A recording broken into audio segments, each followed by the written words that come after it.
Now, let's dive deep into this big LGBTQ story for today. I'm Jeff Oliverio, and let's queer up the USA view. Deported gay asylum seeker faces torture in El Salvador. A gay Venezuelan asylum seeker was recently deported from the United States to an El Salvadorian prison notorious for torture without due process. The man, a makeup artist, was among 260 Venezuelans accused by the administration of being linked to Tren de Aragua, a terrorist group. However, Venezuela's interior minister denies any of the deportees are members. The gay man's lawyer, Lindsay Toczylowski, said on MSNBC's The Rachel Maddow Show, quote, "These are not the tattoos of somebody who is involved with gangs. These are normal tattoos that you would see on anybody at a coffee shop anywhere in the United States or in Venezuela," end quote. She also warns that her client is at risk. Despite a judge questioning the legal basis for his removal, ICE refuses to facilitate communication or make him available for further proceedings. The deportation allows the administration's revocation of asylum status for 530,000 Cubans, Haitians, Nicaraguans, and Venezuelans, exposing them to deportation under the 1798 Alien Enemies Act. Federal Judge James Boasberg ruled that even undocumented individuals deserve individual hearings, but the administration has defied court orders. Photojournalist Philip Holsinger described the scenes as deportees arrived, quote, "One young man sobbed, 'I'm not a gang member. I'm gay. I'm a barber,' end quote.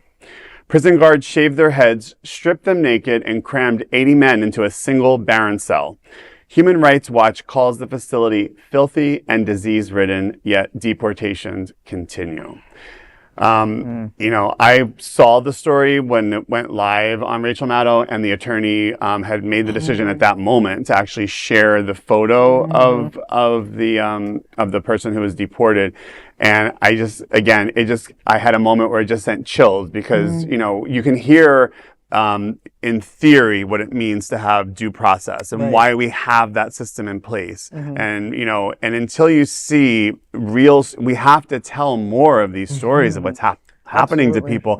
And like, again, this person had an attorney and had someone to tell their story, but think of all the people that don't have that and how many other people are going to be impacted. And you know, the treading on your rights and the rights of, again, you have to give the rights to those who are least deserving in some capacity.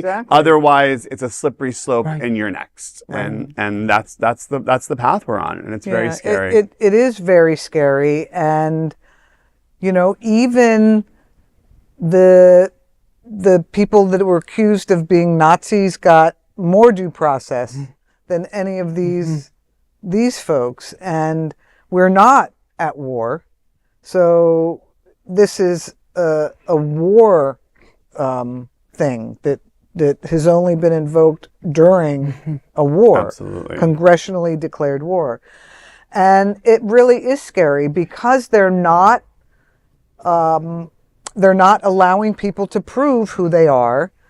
I heard a story, and fortunately, this woman was not detained or deported, but she was pulled over, Hispanic, born in the United States, by the way, and they told her, "Let me see your passport." How many people travel with their passport?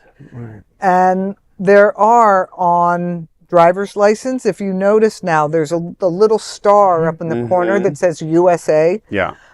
So those driver's license can be shown as an ID, but some of these officials, or I won't even call them officials, the agents, people they've empowered to disappear folks off the street, are making up their own rules. And they're, you know, people can literally tell them, "No, I'm here legally. I'm not a member of this gang," or "I've lived in the United States. I was born here." They don't care. And it doesn't matter. It doesn't matter. And then once they're there in El Salvador, it's virtually impossible to get any kind of representation, any kinds of hearings. And it scares the hell out of me. Yeah. Because, Jeff, it is a slippery slope. Slippery slope. And the deportations continue, and yet Nazi salute throwing Leon scum is still on U.S. soil. Aren't we lucky? The story really is like something out of a horror movie, but it's not a movie. It's actually happening. Yeah. And that's really frightening. You know, God forbid they want to target the LGBT community next. Yeah. And they'll pile us all on planes, and you know, I hope they send us to a private island, because they'll make that island will become the best island in the world. But it's scary, and we as Americans should be safe and secure in our homeland, and yeah. Well, the person in question in the story, Andres is his He's name. going through the process. Yeah, so, you know, if there's any way that this story gets out to anyone, family or friends, I know there's lots of members of our community here that are pulling for you Absolutely. and sending you lots of strength and prayers and well wishes to survive this terrible. Absolutely. It is horrible. And that is a big LGBTQ story for today. There's no other queer nonprofit media platform like this in the entire world.